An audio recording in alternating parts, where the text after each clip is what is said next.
School of excellence for I में कथित वित्तीय और प्रशासनिक अनियमितताओं को लेकर सियासत सामने आई है। शिकायतकर्ता कमल गोस्वामी ने मुख्यमंत्री, स्वास्थ्य, चिकित्सा, शिक्षा मंत्री और संबंधित अधिकारियों को ज्ञापन भेजकर मामले की निष्पक्ष जांच कराने तथा दोषियों के खिलाफ कार्रवाई की मांग की। शिकायत में आरोप लगाया कि संस्थान की स्थापना राष्ट्रीय स्तर पर उत्कृष्ट नेत्र चिकित्सा शिक्षा और प्रशिक्षण उपलब्ध कराने के उद्देश्य से की गई थी। इसके लिए मध्य प्रदेश आयुर्विज्ञान विश्वविद्यालय जबलपुर की ओर से लगभग 40 करोड़ रुपए उपलब्ध कराए गए थे। बावजूद इसके अब तक पीजी और फेलोशिप पाठ्यक्रम शुरू नहीं हो सके तथा एक भी विद्यार्थी को प्रवेश नहीं मिल पाया। ज्ञापन में यह भी दावा किया गया है कि एनएमसी के निर्धारित मानकों के अनुरूप नियुक्तियां नहीं की गई और बिना आवश्यक पात्रता के फैकल्टी पदोन्नति कर दी गई।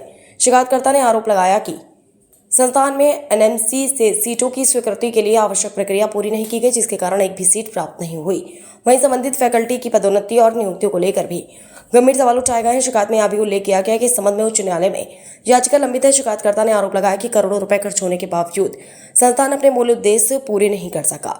उन्होंने एसजीएम मेडिकल कॉलेज के तत्कालीन जिम्मेदार अधिकारियों की भूमिका की निष्पक्ष जांच कर दोषी पाए जाने पर उनके खिलाफ सख्त कार्रवाई की मांग की है।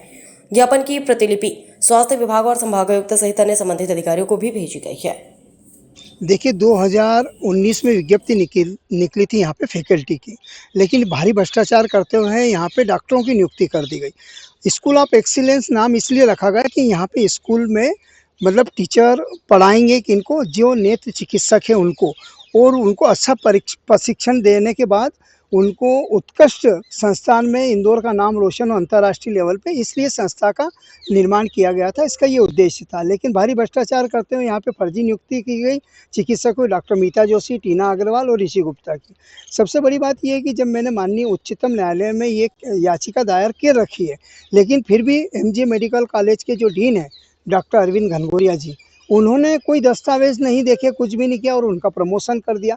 भैया स्कूल ऑफ एक्सीलेंस में ना तो कोई विद्यार्थी का एडमिशन हुआ है, ना कोई पीजी कोर्स चलाया जा रहा है, कुछ भी नहीं है। बस उनका प्रमोशन कैसे हो सकता है? जो पढ़ा नहीं रहे हैं या विद्यार्थी नहीं है उनका प्रमोशन कर दिया।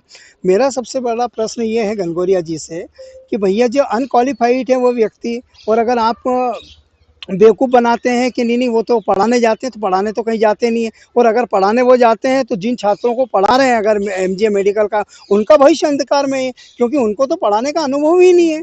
वो लोग फैकल्टी में आते ही नहीं है, वो तो डॉक्टर हैं। तो फिर आप लोगों ने उनका प्रमोशन कैसे कर दिया? अब आप क्या करेंगे? प्रमोशन तो हो चुका है, आपने बात करी क्या किसी से? मैंने डीन साहब से, संभाग आयुक्त महोदय को, माननीय मुख्यमंत्री और शिक्षा मंत्री को भी लिखा है, स्वास्थ्य शिक्षा मंत्री को, कि इस तरीके से फैकल्टी जो बनी गई है या फर्जी की गई है। लेकिन डीन साहब कह रहे हैं कि हमने उनका प्रमोशन किया नहीं, उनको सैलरी अभी दे नहीं रहे।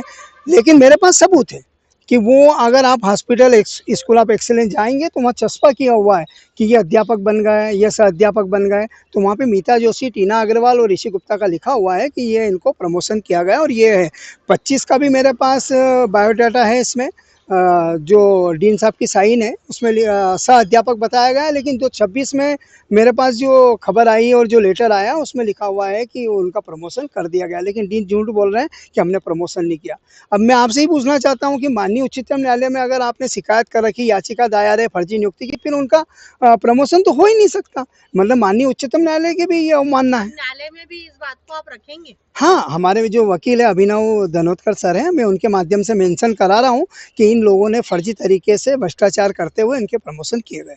अब आगे की और क्या कार्रवाई रहेगी आपकी? आगे की कार्रवाई ये रहेगी कि देखिए, अभी तो मैं जो समाज का चौथा स्तंभ है, पत्रकारिता के माध्यम से और धरना प्रदर्शन करने के बाद अगर ये चीज़ नहीं होती है तो मैं आम जनता के साथ और छात्रों के साथ आकर धरना दूंगा और आमरण अनशन पर भी बैठूंगा।